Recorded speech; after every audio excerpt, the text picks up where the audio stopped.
रायपुर से खबरों की शुरुआत करेंगे। बीजेपी की प्रदेश प्रभारी डी पुरंदेश्वरी का बड़ा बयान सामने आया है। बीजेपी चेहरे के साथ चुनाव नहीं लड़ती, ये बात डी पुरंदेश्वरी ने कही है। बीजेपी में कमल का निशान ही चेहरा होता है, ये बात पुरंदेश्वरी ने कही है। चुनाव में हमारा चेहरा विकास का मॉडल है, हम संतुष्ट हो जाएंगे तो पार्टी आगे नहीं बढ़ेगी। छत्तीसगढ़ में बीजेपी का चेहरा कौन, इस सवाल पर प्रदेश प्रभारी डी पुरंदेश्वरी ने कहा कि हम चेहरे पर चुनाव नहीं लड़ते, बीजेपी का कमल का चिन्ह ही हमारा चेहरा होता है, हमारा चेहरा विकास का मॉडल है, ये बात कही पुरंदेश्वरी ने। नाराज कार्यकर्ताओं से हम बात करेंगे, उन्हें साथ लेकर चलेंगे, हमारे नेता उनके पास जाते हैं, बातचीत होती है। छत्तीसगढ़ संगठन के कामकाज से प्रदेश प्रभारी डी पुरंदेश्वरी संतुष्ट नहीं है, यह बात भी सामने आई है। पुरंदेश्वरी ने कहा कि यदि मैं संतुष्ट होकर बैठ जाऊंगी तो पार्टी आगे नहीं बढ़ेगी। यह बड़ी बात कही है डी पुरंदेश्वरी ने आज की बड़ी बैठक में।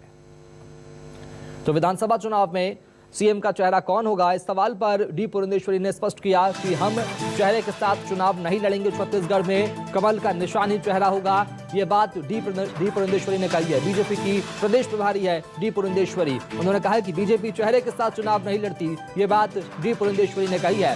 इस बात का जिक्र भी किया कि बीजेपी में कमल का निशान ही चेहरा होगा, ये बात डी पुरंदेश्वरी ने सवालों के जवाब में देते हुए कही है। चुनाव में हमारा चेहरा विकास का मॉडल है, यानी ये बात स्पष्ट रूप से कह दी कि हम बीजेपी यानी कमल के चेहरे पर ही, कमल के निशान पर ही चुनाव लड़ेंगे, यानी पार्टी चेहरा ऊपर नहीं करेगी, यह बात डी पुरंदेश्वरी ने कही। इसके पहले भी खबरें सामने आई थी, अब एक बार फिर से डी पुरंदेश्वरी ने यह बात साफ कर दी है कि छत्तीसगढ़ में 2023 में बीजेपी बिना सीएम के चेहरे के चुनाव लड़ेगी, यानी सीएम का चेहरा कौन होगा इस पर फिलहाल सस्पेंस लगातार बरकरार होगा। और रायपुर चलेंगे, आशीष तिवारी का रुख करेंगे। आशीष, डी पुरंदेश्वरी ने एक बार बिल्कुल फिर से साफ कर दिया कि चुनाव में सीएम का चेहरा ओपन नहीं होगा, सस्पेंस लगातार बना रहेगा, कमल का चिन्ह ही चेहरा होगा। देखिए, बिल्कुल पिछले दिनों भी दिल्ली में जो बैठक हुई थी जिसमें पूर्व मुख्यमंत्री डॉक्टर रमन सिंह, प्रदेश अध्यक्ष, नेता प्रतिपक्ष शामिल हुए थे, उस बैठक में भी लगभग ये संकेत दे दिए गए थे कि छत्तीसगढ़ में अगले चुनाव में बीजेपी किसी चेहरे के बूते चुनाव नहीं लड़ेगी, संगठन चुनाव लड़ेगा। और पैरेलल मध्य प्रदेश का जिक्र हुआ तो वहाँ शिवराज सिंह चौहान को ही चेहरा बनाए रखने की बात सामने आई।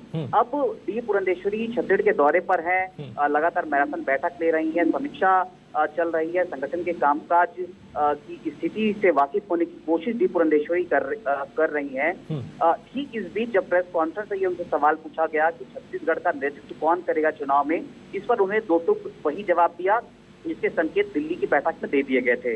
उन्होंने यही कहा कि छत्तीसगढ़ में बीजेपी अपने कमल के निशान पर और नरेंद्र मोदी के विकास के मॉडल और 15 सालों की जो सरकार बीजेपी के राज्य में थी, उस विकास मॉडल के बूते लोगों के बीच जाएगी और यही बीजेपी का एक इलेक्शन जो स्ट्रेटेजी होगी, ऐसी ही स्ट्रेटेजी पर बीजेपी काम करती नजर आएगी। यानी ये स्पष्ट है कि संगठन के बूते पर बीजेपी चुनाव राज्य के भीतर लड़ेगी, बीजेपी कोई चेहरे को प्रोजेक्ट नहीं करेगी। और जिस तरीके से पिछले चुनाव का यदि यहाँ पर जिक्र करें तो डॉक्टर रमन सिंह बड़ा चेहरा बनाए गए थे, पोस्टर चेहरा जो थे वो रमन सिंह उस चुनाव में रखे गए थे। लेकिन ये स्थिति अब स्पष्ट हो चुकी है कि न तो रमन सिंह और न ही कोई विकल्प में दूसरा चेहरा बीजेपी के लिए एक बड़े चेहरे के तौर पर या कि ये कहें नेतृत्वकर्ता के तौर पर चुनाव की अगुवाई करेगा। ये स्थिति भी स्पष्ट करने की कोशिश डी पुरंदेश्वरी ने की है। आशीष, अगर तुलनात्मक रूप में देखें तो कांग्रेस बीजेपी में पोस्टर पर किसका चेहरा होगा ये तो बिल्कुल सस्पेंस है, इस पर कि नाम स्पष्ट रूप से सामने नहीं आया, लेकिन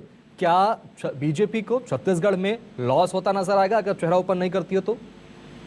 देखिए, बीजेपी के पास फिलहाल इस वक्त एक बड़े चेहरे की दरकार है। पूर्व डॉक्टर रमन सिंह के चेहरे पर यदि बीजेपी चुनाव में जाती है तो बीजेपी के ही अपने इंटरनल रिपोर्ट में ये बातें निकलकर सामने आई है, जिसकी चर्चा समय समय पर होती रहती है कि बीजेपी के लिए स्थिति बहुत बेहतर नहीं रह जाएगी चुनाव में। जाहिर सी बात है कि बीजेपी के पास इतना वक्त भी नहीं है कि बीजेपी डॉक्टर रमन सिंह के एक हैवीवेट चेहरे का विकल्प जल्द से जल्द ढूंढ सके। आज भी राज्य के भीतर रमन सिंह बीजेपी का सबसे बड़ा चेहरा संगठन के भीतर माने जाते हैं, लेकिन चुनावी मोर्चे पर यदि बीजेपी जाएगी तो वहां पर ये चेहरा कितना मुफीद बीजेपी के लिए होगा, इस पर बीजेपी संशय रख रही है।